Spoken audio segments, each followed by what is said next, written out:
Hey, what's up? My name is David McQuain, and I play in the band Big D and the Kids Table, and you're watching Breaking the Mold. Hey, what's going on, guys? This is Christian here in Dave Catrone's studio here at Eleanor Rigby's in German, Pennsylvania. I'm sitting here with Dave of Big D and the Kids Table. Yep. Hello. Dave, thank you for being here today. Hey, Christian. Totally threw me off right there. I wasn't right there. I've never done that before. I didn't. Oh no! Our crew is laughing at us. So you just played a show, probably about 200 kids here. Yes. And you're on tour right now with El Scarlet. First day. First day of tour. You just came from Boston. Yes. Annual Halloween show. Yep. How was that? It was great. We had 2 nights at the Paradise Rock Club, and we had a lot of cool bands. One of the coolest things is we had our doo-wop singers, the Doped Up Dollies, their bands opened up, like their solo bands opened up. So it's very cool. Oh, wow. It's like a big family show. That's cool. Yeah. So then all the family and friends were there and everybody was getting along? There was so much family and friends there, yeah. It was Yeah. definitely like, oh, okay, you're cousins of Saray. It was, hey, you know, it was a mess. It was like having, because there's I think 10 people in the band now, or 9 or 10, and so it was like 9 or 10 people's extended family. Oh. So it was like Thanksgiving on crack. That's a nice description. Thanksgiving on crack. Yeah. Annual Halloween show with Big D and the Kids Table. So you just put out a new album. Yeah. Okay. And on side one dummy. Yes. Okay. Talk a little bit about this, because you guys went a little bit of a sound change. You're doing this thing now called Stroll, which is a mixture of like soul, reggae, ska, and punk. Sure. Sure. Yeah. Okay. So like, what was the whole idea behind doing that? It was an accident. We always just kind of write songs. You know what I mean? We don't really think like, what are we gonna do now? Do you know what I mean? And we just started writing it, and we started to. Our older records would be so jolting, you know, and we liked that. But then when we wrote Strictly Rude, we wanted to kind of put in the title, this is just mostly ska songs, so people wouldn't, you know, like sometimes fans can get a little aggro, and so we wanted to kind of be like, you know, this is Strictly Rude, so when you buy it, you know what you're buying. And so that's what when we started writing what in the title of the record, what the record is. And so then after that, when we did Fluent and Stroll, we got all our songs together and we were like, well, this is kind of weird, this is kind of different. We don't want to scare the fans, so we wrote Fluent and Stroll, and we tried to tell them as much, like, you know, like, before you buy it, you know, this is what you're buying, you know.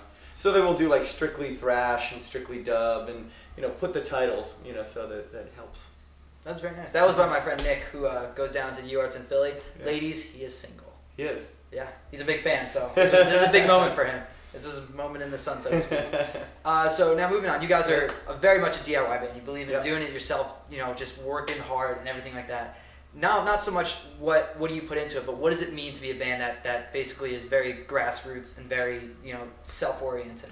Well, we think it's kind of funny that we get the DIY stamp, and we get it so ink ready, like it's bright red right on us, and we just think we're doing what is the bare minimum everyone should do. You know, we don't think we're DIY, and we don't think we do everything ourselves until we compare ourselves to other people. Do you know what I mean? Like, we just think that's what you do. Do you know what I mean? That's like if you were nice to your mom and everyone was like, you're so nice to your mom, and you're like, well, shouldn't everyone be? You know what I mean? Like, so we just kind of do what we do, and for some reason people applaud it, and then we do see the difference in other bands when we go on the road, because we have to go outside our lives to see it, and then when we see how other bands can conduct themselves, we go, oh, I guess we do everything ourselves. You know what I mean? But I think it's just kind of the way New England dads bring up their sons. Do you know what I mean? Go outside and shovel your mom's car and shovel your grandma's car, and while you're at it, shovel, you know, your neighbor's car. Meaning, you grow up with hard work. So, you know, to sit still and have someone do something for you kind of makes us feel uncomfortable. So we just do it ourselves. So it's not necessarily you guys are doing more work than everybody else. You feel like the bar maybe is set too low for bands. Yeah. I think we do all the work ourselves, and other bands should do it too. And I think it's more rewarding. I think the more that you don't keep yourself busy, the more you go into your head, and maybe that's where rock star syndrome happens. But if you're the one loading in, setting things up, you keep your mind going, you have accomplishment, it's just living. It's like, it's being a man. You know what I mean? Yeah. So it's all a part of just, you know. Yeah. I get it. All right, so now you're on Side One Dummy. Yes. Probably one of the best punk labels out there right now. Yeah, I think so. Gaslight Anthem, Broadway Calls, you guys. Yeah, Flogging Molly. Like, oh, okay, I forgot about them. Yeah. Suicide Machines, Boss Stones. Yeah, they got everybody. That's awesome. Yeah.